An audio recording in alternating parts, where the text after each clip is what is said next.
Good morning and welcome to Talking Pop Culture with Jake D. We're doing a live reaction stream to The Boys, Season 2, Episode 5. So, what on earth can I say about this other than this was a pretty good episode? It was solid. I enjoyed it. And I had to watch it twice, to be honest with you. I was scheduled to go live yesterday, and I just felt like I had to watch this episode again before I could get into streaming my reaction. So, in contrast to episode 4, which was rather slow and in many ways didn't feel like The Boys to me, it would have been a great episode of a drama show. But for The Boys, it left me wanting. In contrast to that, I got a lot of what I'm looking for from The Boys from episode 5. Really solid action in it, good plot. You had the boys really kind of doing their thing. You got to see some really, really good insights into the Soups and their mindset and what's going on behind the scenes over there, which was just good, solid. I mean, this is what I want from this show, episode 5. I enjoyed the hell out of it.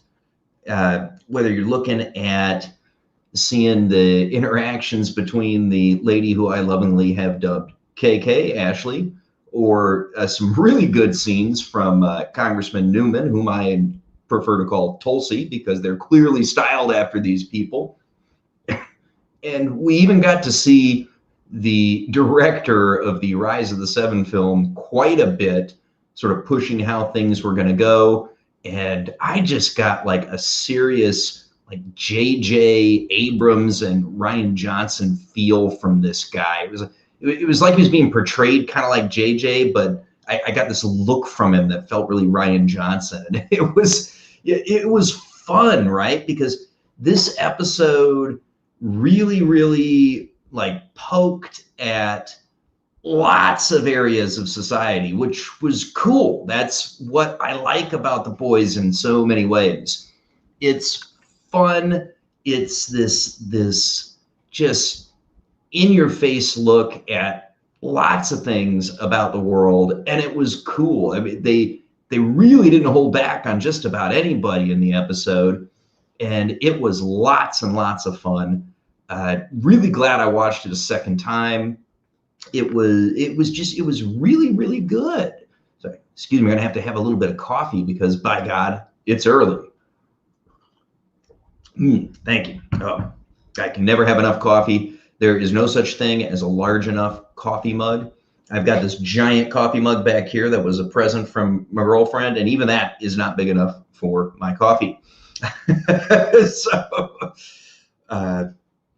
But yeah, some of the things that we see in this that were really cool, while they're in the middle of lampooning the Justice League with this whole Dawn of this or Rise of the Seven movie that's being filmed, they use the filming of that movie as a backdrop to take a lot of their shots at, society in general, and it was, yet again, really hitting on the Justice League movie and some of the things that were just not great about it. We even have a comment where Homelander said that he really liked these Joss rewrites.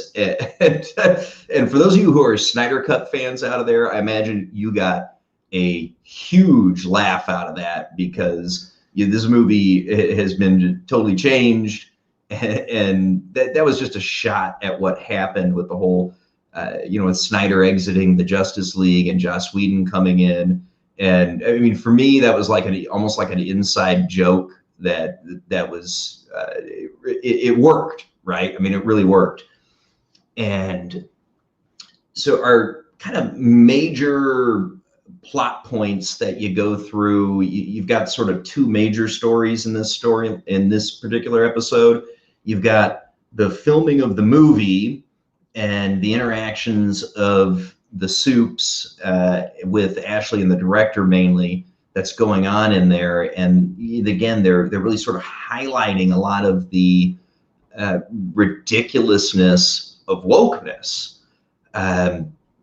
which I continue to be impressed by with The Boys, especially after the Kripke interview, because that's just not what I was anticipating happening based on the words that he used and what he talked about. It's been such a pleasant surprise to find that I'm enjoying it and they're not going the way that I expected. Again, I'm so pleasantly surprised to see that.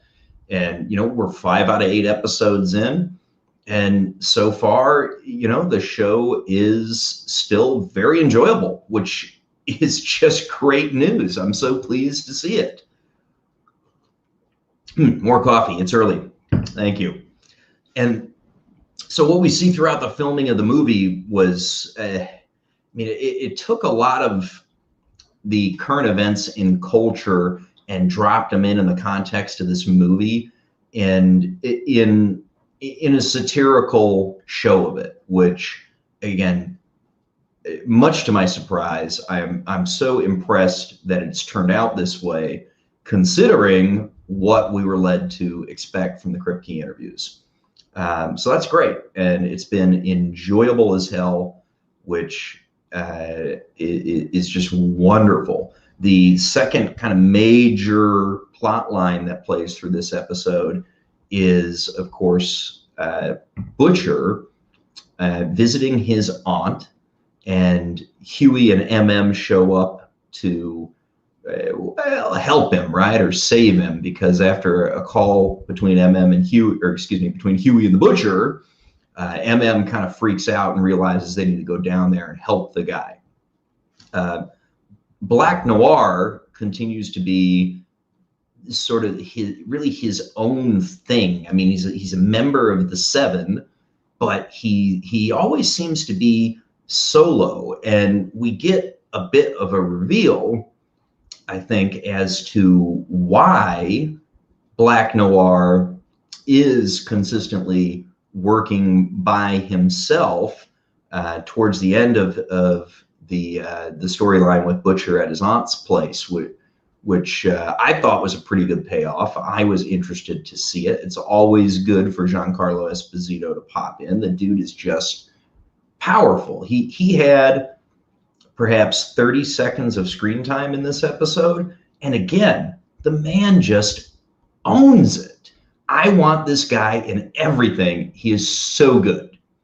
All right, so going to get into kind of the spoiler portion of the review, talking a bit more in depth about the plot and my reactions to it, and how it made me feel and things like that. So the filming of the Rise of the Seven movie, you're dealing with several different issues. They are really throwing the whole, oh, you're powerful because you can be who you are, and you're gay, with this scene where Queen Mauve rescues a woman from a battle scene, pulls her out of some rubble and things like that. And the way that they frame the scene was, to me, it was really good, because they, by focusing so heavily on that one thing of the identity of the people, they're really saying that, look, this is dumb.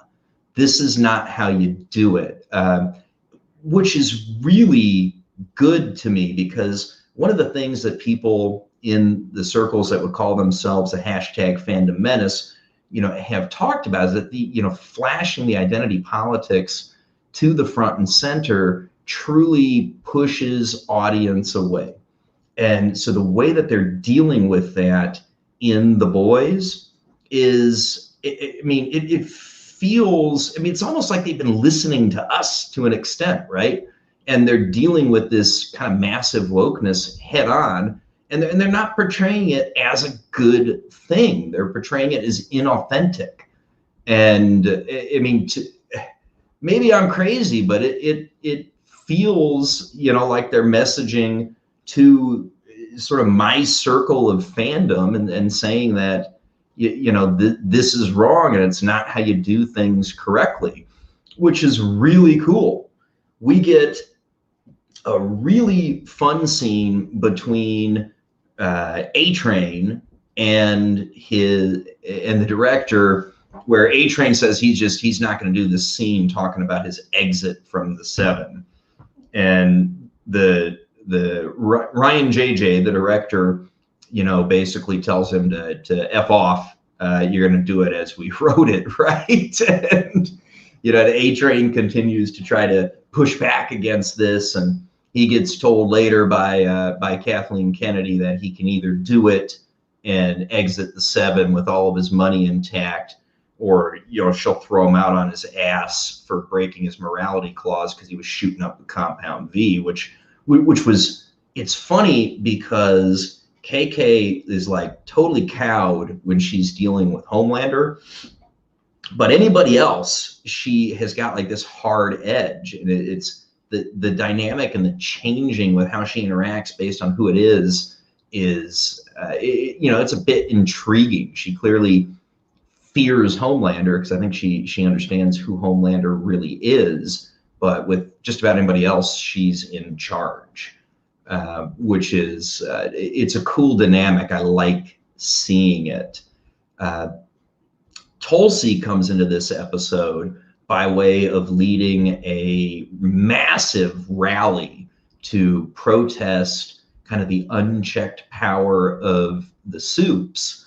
And I'm hoping that they may set up Tulsi as somehow being another interface to the government for Butcher, Huey, and the boys, because clearly, to an extent, they have similar goals of reining in the power of the Supes.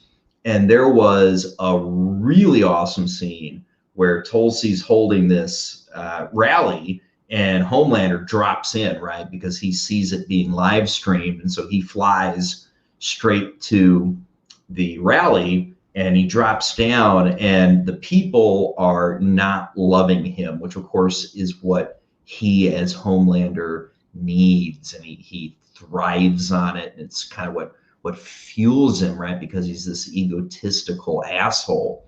And so when the people are not getting into it and you know, really telling him that he's a piece of shit, you have this moment where you're looking at it, and I was expecting it, right, because you could kind of see it on Homelander's face, and you know, he pops off the laser eyes and kills hundreds of the people who attended the rally.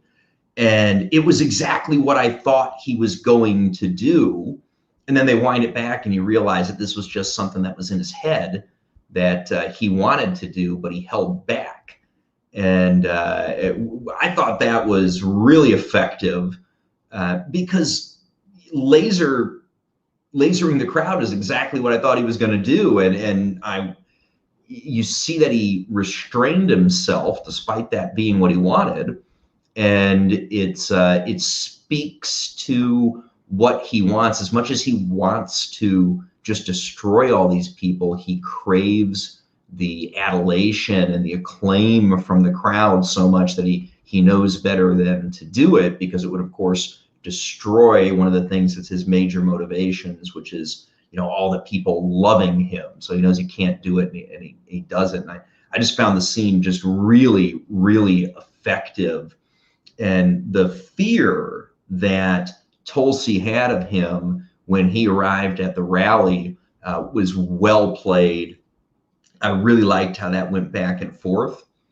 And throughout the issues surrounding the filming of this Rise of the Seven movie, we see that there's more discord within the Seven. We already know that Starlight, of course, is working to undermine things. And as a result of what Homelander is doing to Queen Maeve, she decides that she needs to take Homelander down as well. And she has to convince Elena to stick around so as to keep things under wraps for Maeve's plans. And how this works out moving forward is going to be very interesting to me, because we now have Starlight and Maeve having made the decision to pretty much overtly oppose Homelander and perhaps Vought itself. I mean, we know Starlight's against Vought, not just Homelander, and Maeve may be getting there as well. So there was a really good development for her. She's kind of rejected all this artificialness of what Vaught's putting forward, and she's now working for her own personal agenda and needs, which is pretty cool. Stormfront. So in the trailers and previews for this season, we've seen the point where Stormfront is getting her chest laser-eyed by Homelander, and we've all kind of wondered precisely what the circumstances of that were. And we do finally get to see that in this most recent episode. So Homelander is struggling because he's losing points in his popularity from having killed an innocent guy who was standing behind a terrorist when he laser-eyed him.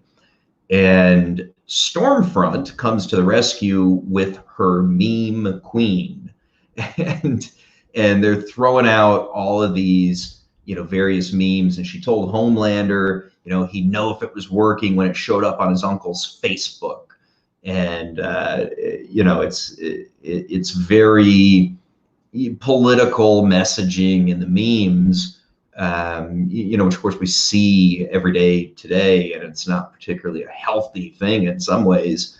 But Stormfront sort of builds that social media push to get Homelander back into the good graces and sort of excuse his bad behavior for whatever reason. And it works, right? Homelander comes to her later, and then you get at the end of this episode what was to me something of an unexpected scene where Homelander and Stormfront, apparently they like rough sex. Stormfront demands that he laser the shit out of her chest, which of course he does. And, they're throwing each other around and just getting down and dirty, which and Homelander is clearly loving this, and I'm assuming Stormfront has got other reasons for it. The two of them certainly seem to enjoy somebody that they can get rough with to an extent that, at least not safely, they can't with other folks. The conclusion of Butcher and the boys down in his aunt's house with Black Noir is an excellent showing of us of something of the power structures, right? So Black Noir is after the Butcher, and he's sitting on a roof across the house from his aunt's place, and Butcher spots him when they're about to leave, and so they have to make a plan about how to deal with this guy. I mean, this guy's an intense soup. He is violent, he is powerful, and how are the boys going to deal with this? So they build a bunch of, realistically, IEDs that go off when Noir comes in to try to get him. And, it doesn't even bother the dude. I mean, he's covered in shrapnel, and it doesn't seem to have even phased him. And he's getting ready to take Butcher out, and, and then bam, there's Giancarlo Esposito, who's, got access to exactly what Noir is doing through, camera and audio connections.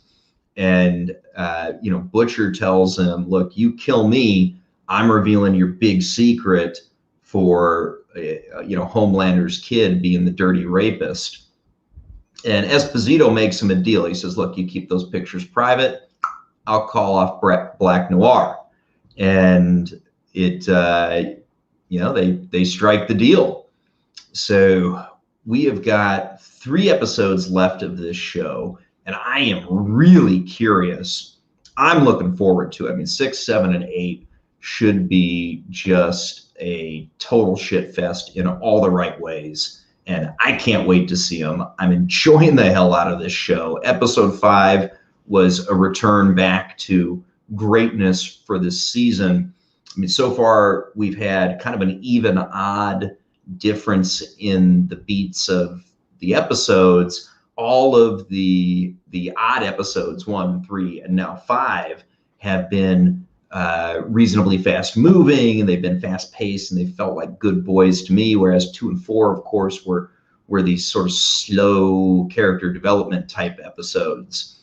And so I'm definitely looking forward to seeing episode 6. I hope it doesn't tread back into the even episode trend that we've seen so far. Good episode. I'm going to give this one like an 8.5 out of 10. I enjoyed the hell out of it. I even rewatched it before doing this stream because it was that good. One kind of last point that I want to touch on before closing it out is, you know, Deep, of course, had a few scenes in this where he's welcoming people into the Scientology cult that he's a part of, and Mauve decides to recruit him to help her take down Homelander.